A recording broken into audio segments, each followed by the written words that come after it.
very happy this morning to welcome to the air Vance Barse, who is a financial strategist, the founder of Your Dedicated Fiduciary.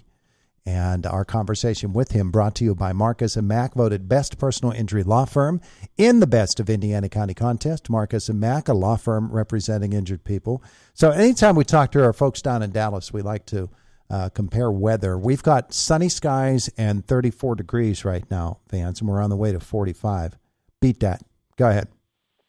Well, Todd, I always like to tell people it's a beautiful sunny day out there right above the clouds. So I'm currently in Dallas. I split time between San Diego and Dallas.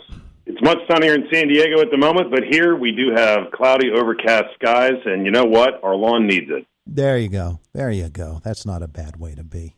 Not a bad way to be at all. Hey, speaking of cloudy and overcast, that's sort of like the forecast for the U.S. population. How's that for a transition, Vance?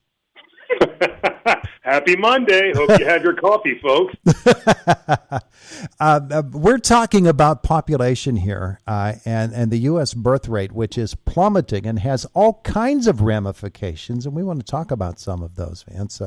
Obviously, when we see population go down, that has a great effect on our economy and on our abilities to actually get the products and the services that we need. But what are some of the, from your standpoint, some of the worst aspects of a population that is the birth rate just going down like crazy?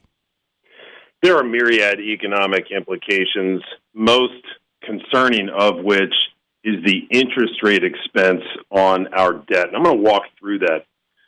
The CBO says that the interest rate expense will stay the same if interest rates stay the same, but the current debt is 8% of GDP. And if this remains the same, Todd, at a 6% interest rate, we are projected to have an interest expense that is 40% of tax revenue. And worse, should there be a recession and our debt then becomes, say, 12% of GDP, the interest expense is projected to be roughly 70% of tax revenue. Speaking of Texas, Houston, we have a problem because in that scenario, it threatens mandatory spending on things like, defense and various third rail entitlements, such as Social Security and Medicare. So in short, fewer people means fewer tax revenue, and we could very potentially have a serious shortage on our hands. And an aging population, while the folks who are in the workforce don't really seem all that interested in staying in the workforce. They want to get out, but can they? We have a very interesting economic situation in which jobs are readily available. It is fascinating to me that the Fed, having gone from 0 to 5.5% on what we call the Fed funds rate in a little over a year, really has not caused unemployment to budge. I mean, we still have record low unemployment. Concurrent with that, 10,000 baby boomers are retiring daily, and they rightfully expect to get their Social Security and Medicare benefits. But, newsflash, this just in, the Social Security Trust Fund is projected to be depleted by 2034, and that's per the Treasury Department's own annual trustees report. That's 67 million Americans who are relying on this, and we as a nation, unfortunately, are underfunded for retirement. Well, thanks for all the good news there, Vance. we look at that, and yet we see numbers about illegal border crossings and legal border crossings and more people that want to come to the United States and work here. But it changes the entire dynamic of our country. It has political ramifications. Obviously, you just told us about some tremendous economic ramifications. The question is, how do we turn it all around, or can we? So the answer is we can, but these are obviously hot and very widely debated topics. So you're going to hear about higher taxes as one source of funding.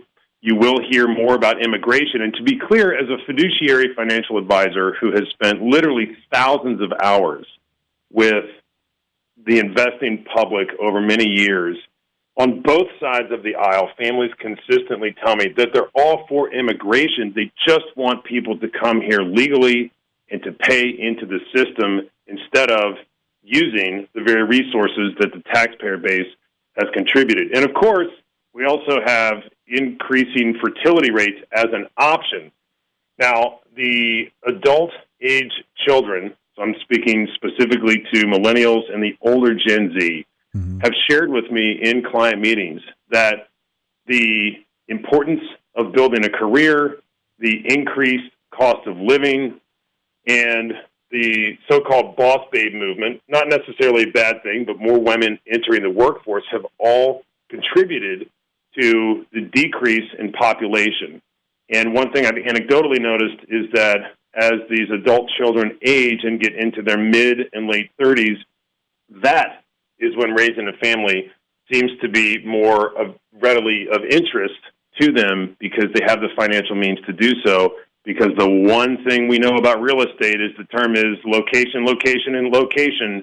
But over the last 3 years, the one word we've consistently heard is inflation, inflation, inflation. And there are certainly implications to that. Yeah, absolutely. And it really is interesting to watch folks of what we would call childbearing years and the decisions that are being made now, which are entirely different decisions because they have entirely different goals than previous generations have had about whether or not to start a family.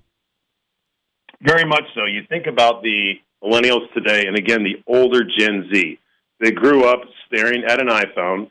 Their adult experience economically has been the Fed's quantitative easing era, which started March of 2009 and ended March of 2022. So there was a 13-year window that a lot of investors in the public came to sort of expect as the norm. But in fact, that is not the norm. The norm is 3 to 3.5% inflation, and we certainly have that now. The record inflation that we had several months to a year ago has come down, but the cost of living is prohibitive for many. And I've noticed that the millennial and older Gen Z cohort combined have a much stronger interest in life experiences versus raising a family.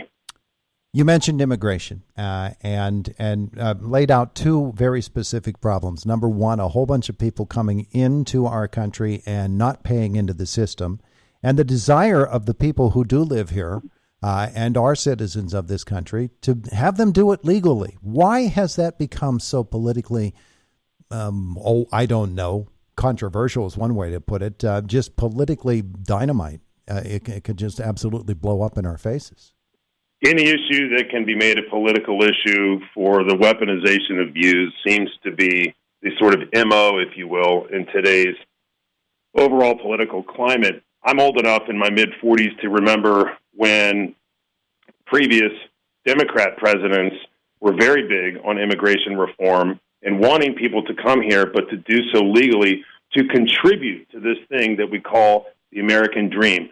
I think that ultimately we really need a resurgence in common sense and critical thinking, which, much to my chagrin, Todd, seems to be two things devoid in American society post-COVID. Where are you finding that, Vance? Well, not on Google, I'll tell you that. I will share that in the client meetings I've had, and we are in what we call surge season, this issue is coming up, and more clients are saying, you know, it just doesn't feel right. We really need to have some sense or modicum of normalcy and to bring back the very core values that help this country become what it has become so that we can all continue to live a great life here in the States. So optimism is not dead, and I'm hopeful that the leaders that we have elected will address this financial problem proactively versus what their MO seems to be, which is in the 11th hour or the day after a deadline. Boy, Vance, it sounds almost as if we need to be sure that people are paying attention in history class as well as they are in all of the other different classes that we take, the economics classes, the various computer courses that we're taking. History class becomes more and more important. You know, Todd, I have an idea. Mm-hmm. Maybe we could get the Kardashians to talk about this, and then the American public will have that much more interest. What do you say? You go ahead and give that a shot there, Vance. Let me know how you work out with that, okay? Yeah, but in the meantime, here's Bob with the weather. Hey, Vance, tell me about your dedicated fiduciary. We are a family office-style fiduciary financial planning firm. I'll quickly share that prior to founding my firm 8 years ago, I spent a decade traveling the country full-time, consulting and teaching financial advisors, and I became an absolute expert at the inner workings of wealth management firms and what many of them do, but more importantly, what many of them often don't do. I love educating. If you Google me, you'll see different lectures and articles that I have written or been quoted in. And I was put on this earth to do this job, and I sincerely appreciate you having me on the air today. He is Vance Barse. That's Barse. Vance, thanks so much. It's been a kick. My pleasure, Todd. Have a great day. Bye-bye. There's Bye now. Vance Barse with us here this morning on Indiana in the Morning.